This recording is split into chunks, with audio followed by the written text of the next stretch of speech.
Está con nosotros Rosa Bartra, ella en su momento fue presidenta de la Comisión Lavallato en el Congreso de la República, del Congreso precisamente que disolvió Martín Vizcarra. Rosa, buenas noches, gracias por acompañarnos. A usted, Mavila, gracias. En el Congreso, porque hemos escuchado decir, Martín Vizcarra cerró el Congreso porque el Congreso ya tenía indicios de que había corrupción en el gobierno y especialmente en el Ministerio de Transportes y Comunicaciones. Puntualmente, ¿la Comisión Lavallato o usted en lo particular tuvo información sobre eso? Lo que se supo es que él había contratado con Odebrecht, a pesar de que todo el tiempo sostuvo que no tenía ningún vínculo con Odebrecht, porque el reclamo permanente era que estaba colaborando para que Odebrecht finalmente saliera impune de todos los procesos por los cuales debía responder. Permitió ventas, que tengan un trato privilegiado, él mismo regresó de Brasil para defender a los fiscales que estaban a cargo de las investigaciones, etcétera. Pero él decía que era solamente por un afán de lucha contra la corrupción. Pero no era verdad. Vizcarra en realidad a través de la empresa Conirsa había contratado con Odebrecht. No solamente había contratado con Odebrecht para la carretera interoceánica del sur, sino que también era apoderado de Graña y Montero para aquellos procesos en los cuales consorciaba con Odebrecht. Correcto, pero eso cuando fue gobernador de Moquegua. Exacto. Correcto, pero ya como presidente, en ese momento el Congreso no tenía ninguna sospecha o investigación sobre, por ejemplo, lo que podría estar pasando en el Ministerio de Transportes en manos de Edmer Trujillo y la adjudicación sobre las empresas chinas en particular, que es lo que hoy ha relatado el colaborador eficaz. Lo de las empresas chinas en realidad se dio con mayor fuerza después que él disuelve el Congreso de la República.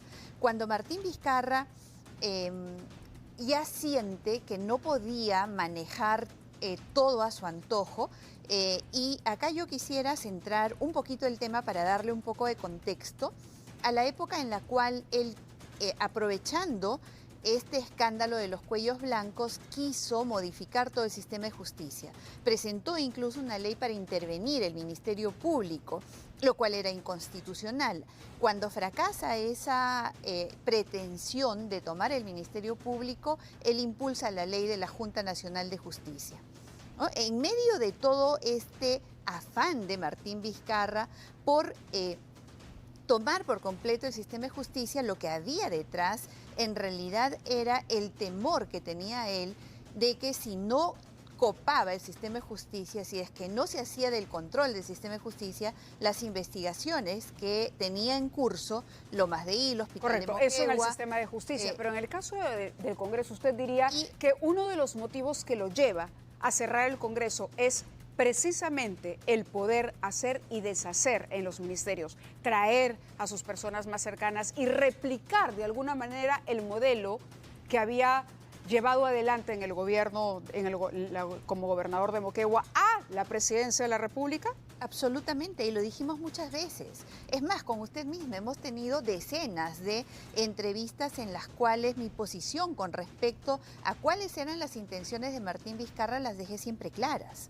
Siempre, no solamente era ineptitud, era corrupción, era colusión, era un afán de querer manejarlo todo. Y de hecho, cuando él disuelve el Congreso, su hermano había sido citado 2 veces ya por el caso de Conirsa y sus nexos con Odebrecht. El día que el hermano es citado por segunda vez, es que es disuelto el Congreso de la República. Claro, intuyo que si ustedes seguían jalando el hilo, cualquier congresista que hubiera seguido jalando el hilo hubiera llegado a encontrar que aquellos funcionarios que lo apoyaban en Moquegua se encontraban ahora con él en el Ministerio de Transportes o en fin, una conexión por ahí. De hecho, claro, ¿no? Él estuvo con Edmer Trujillo desde el comienzo. Desde el comienzo. Edmer Trujillo fue parte del gabinete desde el comienzo. Ahora, Jaime Villanueva, ex asesor de Patricia Benavides, está haciendo una serie de declaraciones y de imputaciones. Entre otras cosas, ha hecho menciones precisamente a quienes podrían ser los nexos de Martín Vizcarra en el Ministerio Público, en el Ministerio de Transportes y Comunicaciones y en el propio Congreso. Vamos a ver qué pasa con el Ministerio Público. Según Villanueva, Pablo Sánchez, en su momento fiscal de la Nación, habría archivado el caso Chinchero, donde él estaba siendo investigado para que pueda asumir la presidencia sin problemas luego de que renunciara Pedro Pablo Kuczynski. otro contacto o otro nexo en el Ministerio Público, siempre desde la perspectiva de Villanueva, habría sido la doctora Zoraida Ábalos, quien como titular del Ministerio Público le pidió a Rafael Vela, coordinador del equipo Lavallato, que trate de no hacer nada con Vizcarra. Eso es en el Ministerio Público. Vayamos ahora con el Ministerio de Transportes y Comunicaciones.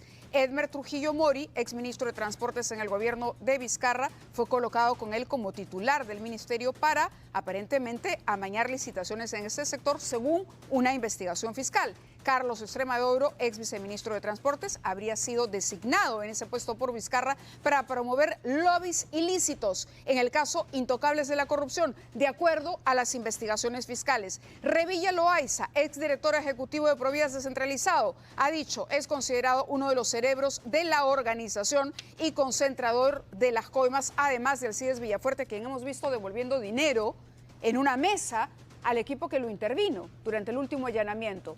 Usted diría, entonces, ¿por qué no está el señor comprometido? ¿Por qué no está detenido? ¿Por qué no se ha pedido una prisión preventiva contra Martín Vizcarra? Y me quedo todavía con la gráfica, con los vínculos en el Congreso, que lo comentaremos si nos da el tiempo.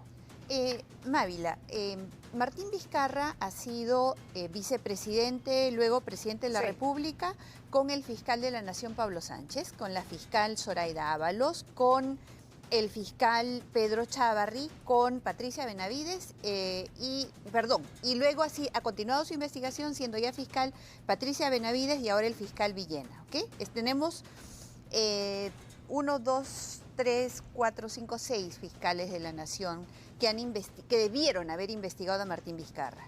De estos, Pablo Sánchez definitivamente no hizo nada. Ahora Jaime Villanueva ha declarado como testigo. Ojo, Jaime Villanueva tiene que corroborar todo lo que haya dicho. Ojo con eso, hay que tomar con pinzas lo dicho por Villanueva.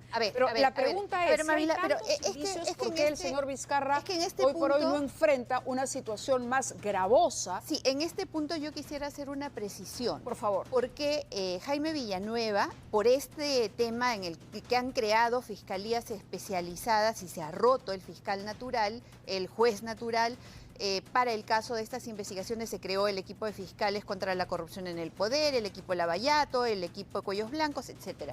Entonces Jaime Villanueva en el equipo especial, en el EFICOP, está como imputado y presuntamente como colaborador. Y en la Fiscalía Suprema él está como testigo. Como testigo, él no tiene deber de corroboración. Quien tiene el deber de corroboración es la Fiscalía, porque él está declarando de lo que conoció, vio, escuchó directamente o a través de terceros o a través de documentos. No tiene deber de corroboración. Pero Pablo Sánchez se ha pronunciado a propósito de las declaraciones de Villanueva y ha dicho que él se reserva, digamos, la decisión o evaluar, tomar acciones legales contra él. Claro, el fiscal Villena es quien tiene el deber de corroborar y de efectuar más actos de investigación. El fiscal de la Nación en este momento. ¿Por qué? Porque Martín Vizcarra era presidente y le corresponde al fiscal de la Nación profundizar esa investigación. Ahora Mávila, para cerrar la pregunta que usted me hizo, Pablo Sánchez no investigó a Martín Vizcarra. Zoraida Ábalos reservó la investigación y obviamente por el artículo 117 de la Constitución y recién lo denuncia constitucionalmente solo por el caso de Richard Swing, que ya fue abordado en el Congreso y ya se aprobó la investigación. Patricia Benavides, ¿qué hizo en contra de Martín Vizcarra? Y ahora el fiscal Villena, ¿qué está haciendo si ya tiene 2 semanas, más de 2 semanas, casi 3 semanas, con el informe del EFICOP? ¿Por qué? Ahí respondo la pregunta suya con otra pregunta. Sí. ¿Por qué es que no hay un pedido de prisión preventiva? ¿Por qué es que no se ha enviado ya una denuncia constitucional al Congreso de la República? En otros casos, y pongo como ejemplo el tema de Pedro Castillo, fueron absolutamente céleres. Ni siquiera respetaron el 117 de la Constitución, que tanto lo usan ahora. Nos está ganando el tiempo, pero ojo también, en ese momento usted era parte de la bancada de Fuerza Popular y también es cierto que en su momento esta animadversión del fujimorismo contra Pedro Pablo Kuczynski llevó en algún momento a hablar de una suerte de confabulación o coordinación para que Vizcarra asumiera la presidencia. Pero al margen de ello... Pero Mávila, permítame, sí, tuve el honor de formar parte de una bancada del Congreso que sí hizo su trabajo, el trabajo de fiscalizar, el trabajo de investigar, caiga quien caiga, que se enfrentó al poder, a todos los poderes y que destapó toda la corrupción de Lavallato. Le aseguro que si no hubiese sido una bancada tan sólida y tan firme, tampoco se conocerían los temas de Vizcarra ahora, ni todo lo que ya se ha conocido. De acuerdo, le agradezco su presencia con nosotros. Ha sido Rosa Bartra, es presidenta de la comisión que investigó el caso de Lavallato en el Congreso de la República.